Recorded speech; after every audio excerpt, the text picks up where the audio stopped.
Well, hello. Welcome back to another episode of BassQuest. Sitting here today in front of the desk again. As you guys can see, I'm still, I don't know if you can see or not. I guess you can't with the camera angle, but I'm still in the wheelchair. Got, everything going on still. As you guys saw from the last video, things are going pretty decent other than that darn left knee. I've got it in a big brace right here, and this left knee is going to give me trouble. It looks like I'm going to have surgery on it, which is going to put me in a immobilization brace of some kind for like 4 to 6 weeks, and it's going to take about 4 months to fully heal.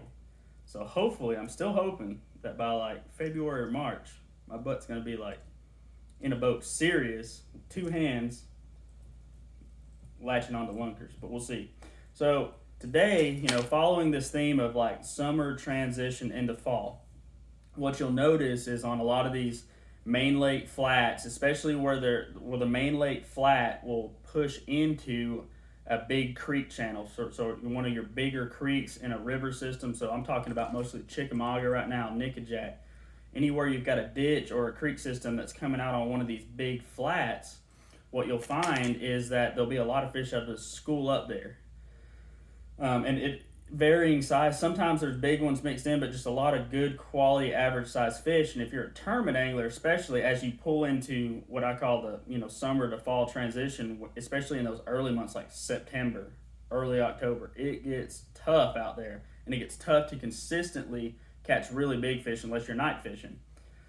So the name of the game then is consistency, and those are actually some of the tournaments that I actually do well in. I'm not the best tournament fisherman in the world by any standard, but when it comes to like August, September, October, a lot of times I can hang with some of these like hammers on the lake because I can be consistent and catch a lot of fish, weed through those fish in order to catch decent size. So Chickamauga in early spring, it might take, you get a random tournament on the right day, it might take 30 pounds to win. Or, the right tournament that's around the spawn or post spawn might take 28 pounds. However, that transition from late summer to fall, a lot of times you'll see weights that are like 16 pounds.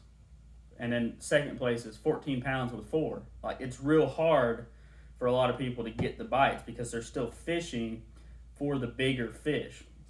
But one of the things I'll tell you is you can get around these schooling fish, and this is the time when a lot of the females will start to migrate back in towards the creeks and stuff, and so you'll get a mixture of fish together. It's kind of like you get in the wintertime a lot, where you'll have a lot of different sizes. You'll throw out there, catch a 14-incher, throw out there again, catch a 6-pounder. You don't know what you're going to get, and so you might have to weed through 40 fish in order to get the right fish. Now, in order to get those bites, you have to get sneaky, because one thing that's happened, those fish have been there for 3 months, right? Schooled up on these little areas, and a lot of people have just beat them up because it's just fun. You can sit there and catch and catch and catch. However, as it gets later, it's real tough to catch those fish, and so you kind of have to get sneaky with them.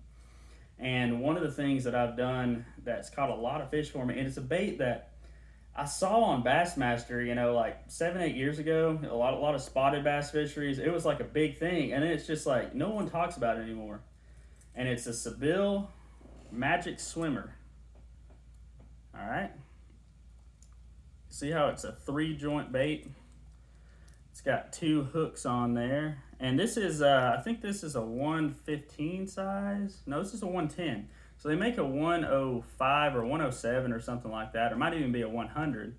This size and that smaller size is the ones that you want to use. Now what this is it's a weight bait. You can see that there's no bill or anything on it. You tie directly onto here, and what I use is usually copolymer, since it's neutrally buoyant, and light line. I'm going to throw this on a spin rod.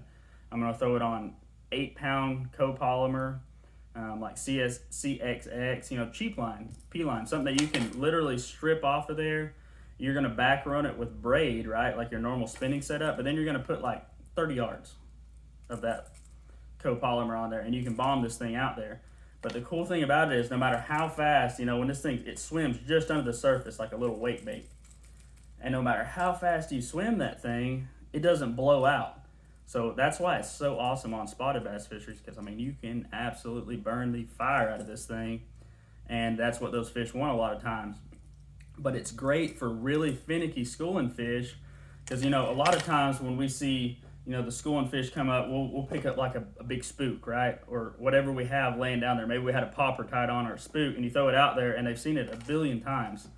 But something like this, it's subtle and you can get the cadence up enough where they don't get a good enough look at it. Even if they're feeding on shad that are only the size of the front section of that thing, they'll still make a hit on this thing. Just narrow, unobtrusive, doesn't make a lot of noise. It's got barely any rattle in there. But I'll tell you, what I really try to do is get the one that there's a slow sinking. And when I say slow, I mean it's real slow. Almost like a glide bait. And then there's a floating one. I prefer, whenever I can get it, to get the slow sinking one. They're really hard to find.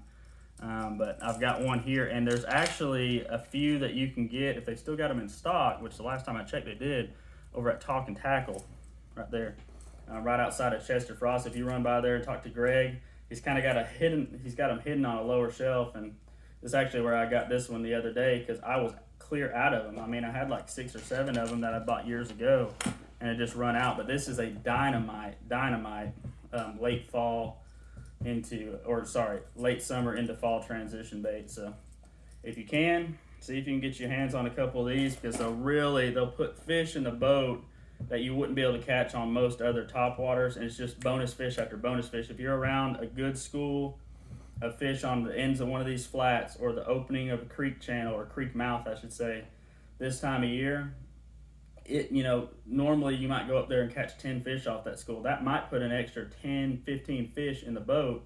And when you're talking about weeding through fish in the school, you have to catch numbers. So we'll go through and do some more videos on different techniques. I've got a bunch of sneaky stuff that I do to separate myself from a different angler in order to try to generate the amount of bites that I need to actually come up with a 16 to 18 pound limit, which gives me a good opportunity to win the tournament unless somebody catch one that's really giant. But anyway, guys, hope you enjoyed this little video here. I'm going to see if I can keep pumping out as many as I can for you here. Just little tidbits, here and there of things that I've done this time of year, because we're pulling into one of the toughest times of the year, if not the toughest time. To me, this transition here is much more difficult to catch fish in than it is late winter. A lot of guys talk about late winter fishing being difficult. This is the true test, especially in our area in the southeast, when you're talking about Tennessee River lakes, or you're talking about the kind of like the Highland Reservoir type lakes that we have around here. So yeah, I hope y'all enjoyed it, and as always, I hope this week finds you out on the water, and I'll catch you there.